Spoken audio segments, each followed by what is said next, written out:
Assalamualaikum warahmatullahi wabarakatuh. Pada kesempatan ini kita akan membahas tentang struktur, sistematika, dan kaidah kebahasaan teks laporan percobaan. Struktur teks laporan percobaan ini secara umum atau klasifikasi pernyataan, yaitu menentukan klasifikasi aspek dari sesuatu yang dibahas secara umum, yaitu menggambarkan sesuatu yang dibahas secara terperinci, bagian per bagian, kebiasaan atau kebutuhan, penggunaan bahan dan alat, perilaku alamiah, dan hal khusus. Yang kedua adalah sistematika teks laporan percobaan.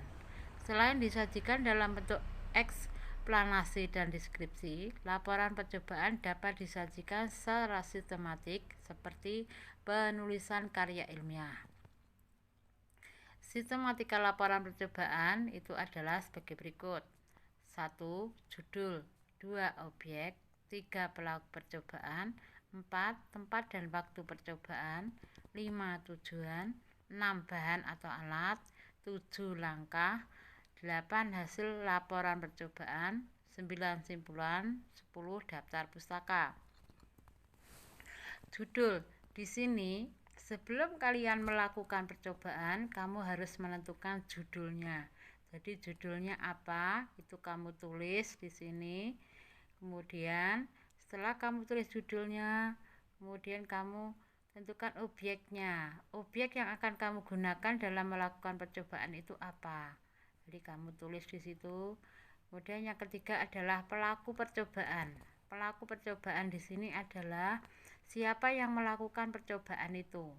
Kamu atau teman kamu. Umpamanya bisa saja yang melakukan percobaan itu adalah diri kamu sendiri dan teman kamu. Yang keempat adalah tempat dan waktu percobaan. Tempatnya di mana? Jadi kamu melakukan percobaan itu tempatnya di mana dan waktunya kapan. Itu kamu juga tulis dalam laporanmu. Kemudian tujuan. Tujuan kamu melaksanakan percobaan itu untuk apa? Jadi untuk mendapatkan apa kamu melakukan percobaan itu, kamu tulis tujuannya. Nah, dalam melakukan percobaan itu kamu menggunakan alat. Jadi yang keenam itu adalah bahan dan alat. Bahannya apa yang kamu gunakan untuk melakukan percobaan dan alatnya apa, itu kamu tulis nanti. Langkah, selain bahan dan alat adalah langkah-langkah. Langkah-langkah yang kamu gunakan dalam melaksanakan percobaan itu apa? Jadi kamu tulis secara urut. Contohnya, kalau kamu ingin menanam sebuah bunga, langkah yang harus kamu lakukan itu apa? Pertama itu kamu menyiapkan tanahnya, medianya, nih contohnya seperti itu. Kemudian hasil laporan percobaan. Hasilnya yang kamu peroleh itu nanti kamu laporkan dan kamu tulis secara urut pada hasil pada laporanmu itu. Umpamanya contohnya jadi hasil laporan itu kamu catat semua yang terjadi dan tidak terjadi. Contohnya kalau kamu membuat laporan pertama, umpamanya pertama hasilnya tidak memuaskan, kamu mengulangi lagi dengan hasil yang kedua. Jadi hasilnya itu kamu tulis secara urut. Jadi kalau hasilnya pertama tidak memuaskan, hasil yang kedua memuaskan, ya kamu tulis itu. Kesimpulannya, kemudian yang ke-9 adalah simpulan. Simpulan apa yang didapat, jelaskan apa yang dipelajari, sesuatu ketidaksesuaian atau hasil yang tidak diharapkan dari hasil teks dari hasil laporan itu. Kemudian daftar pustaka. Daftar pustaka ini bisa kamu gunakan dan juga bisa tidak.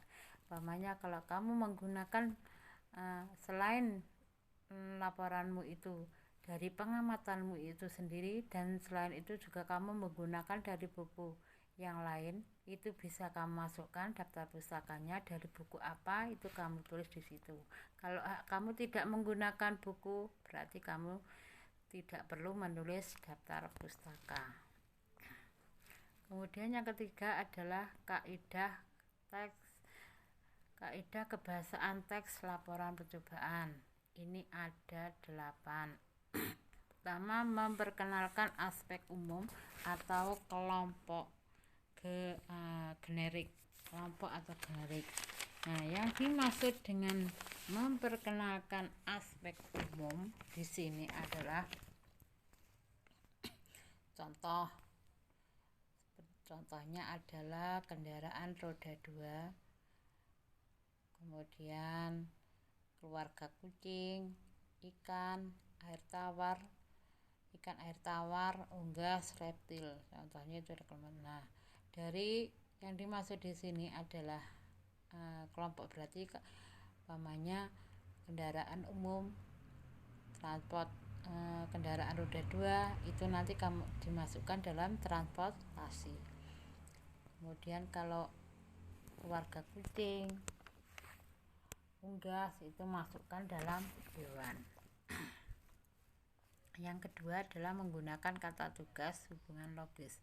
Yang dimaksud dengan kata tugas hubungan logis di sini adalah kata tugas yang berfungsi menerangkan hubungan logis atau hubungan yang diperoleh berkat penalaran logika dari unsur yang berada sebelum kata tugas tersebut dengan unsur yang berada setelahnya maupun sebelumnya.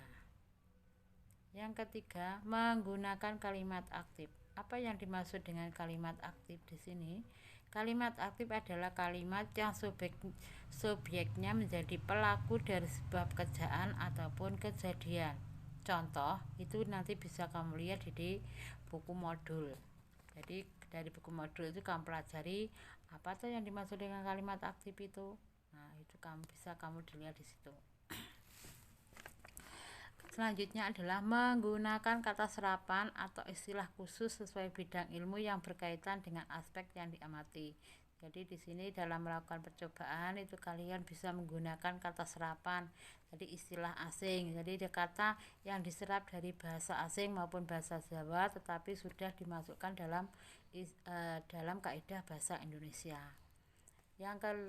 Selanjutnya adalah tidak ada urutan waktu, yang ada adalah urutan kegiatan. Jadi kegiatan dalam melaksanakan percobaan. Selanjutnya yaitu yang ketujuh, menggunakan kata benda dan frase benda dibandingkan kata ganti orang.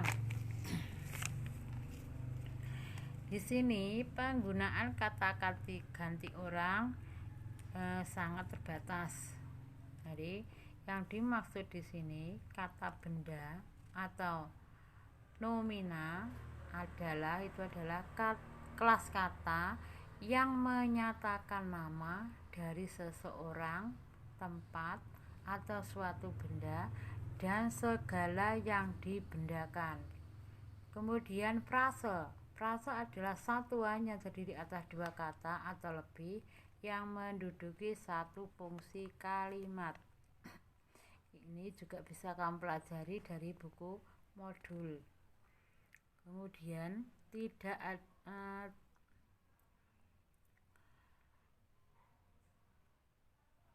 biasanya disertai dengan foto, diagram atau tabel atau memperkuat hasil pengamatan. Jadi dalam menulis laporan itu nanti bisa kamu lampirkan foto. Jadi foto hasil pengamatanmu itu kamu foto kemudian kamu lampirkan di laporan. Itu adalah untuk memperjelas kalau kalian itu betul-betul melakukan pengamatan. Demikian untuk materi kali ini.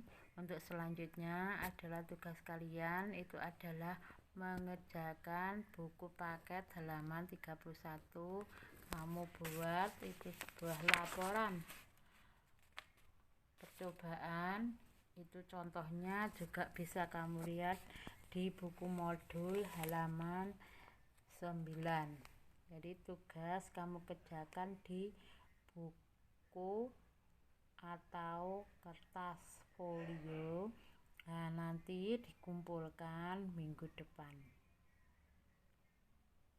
Terima kasih atas perhatiannya. Wassalamualaikum warahmatullahi wabarakatuh.